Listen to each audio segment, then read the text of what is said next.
Bonjour Hervé Granet. Bonjour. Vous êtes expert comptable au sein du cabinet Axence, qui est membre du groupement France Défi, et je vous reçois aujourd'hui pour étudier les différentes manières de rendre son entreprise attractive auprès de ses partenaires. Alors, quel est le regard de l'expert comptable sur cette problématique ? Bien, tout d'abord, il s'agit de bien s'accorder sur le terme de partenaire, qui englobe un grand nombre d'acteurs très différents. Dans le réseau de l'entreprise, il y a les clients, les fournisseurs, les apporteurs d'affaires, mais aussi les concurrents, la société civile, l'administration, ou même l'environnement très proche de l'entreprise, comme la famille des salariés. Oui, donc un ensemble finalement assez hétérogène. Est-ce que néanmoins on peut définir un discours commun à tenir pour l'entreprise ? Absolument. La règle d'or, à mon avis, c'est d'être capable d'expliquer avec la plus grande clarté, la plus grande précision possible son activité, son métier, son savoir-faire. Il faut insister sur ses points forts et ses atouts. Par exemple, si on prend le secteur de la plomberie, il y a une véritable différence entre une société qui ne fait que déboucher les tuyaux et une autre spécialisée dans la climatisation à forte valeur ajoutée.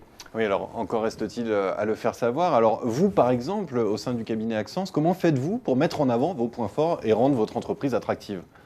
Alors nous avons la chance à Saint-Étienne de participer à des journées portes ouvertes. En effet, on est toujours très surpris de voir que beaucoup de gens viennent à ces journées portes ouvertes organisées par la Chambre de commerce de Saint-Étienne.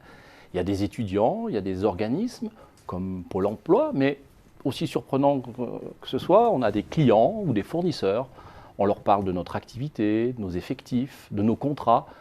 Mais aussi, on fait attention à des petits détails, comme de proposer un accueil chaleureux et offrir un cadeau, car tout cela compte. Oui, le contact humain est primordial. Oui, c'est la même chose lorsque l'on reçoit un client pour commenter ses comptes annuels. En général, l'entretien d'une heure, on parle de comptabilité une petite quinzaine de minutes. Après, cette discussion s'oriente sur le regard que nous avons de l'entreprise, le regard extérieur. Et on peut dire par exemple que soit l'accueil téléphonique est perfectible pour l'entreprise, même si nous ne sommes pas spécialistes de ça. Mais alors, si ce contact humain ou encore ces enjeux de communication sont devenus primordiaux, cela veut dire qu'il faut mobiliser en interne. Absolument. Il faut insuffler un sentiment et une fierté d'appartenance pour que les collaborateurs fassent leur maximum. On enclenche alors un cercle vertueux. Ça passe notamment par une communication claire sur les objectifs de l'entreprise et sur le chemin choisi pour les atteindre. Alors, vous venez de parler de cercle vertueux. Quels sont les fruits que cette dynamique permet de récolter ? Tout simplement, un développement harmonieux de l'activité. Chez les salariés, il y aura moins de turnover, moins de non-qualité qui coûte très cher.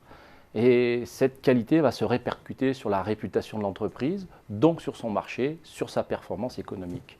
Une fois que cette sécurité économique est atteinte, l'entreprise va pouvoir se concentrer sur du lobbying, sur d'autres activités de développement. Et tout cela va permettre d'attirer les meilleurs éléments dans ses effectifs pour encore plus de performance. Oui, donc on est complètement dans le cercle vertueux. Eh bien, Hervé Granet, merci. Merci à vous.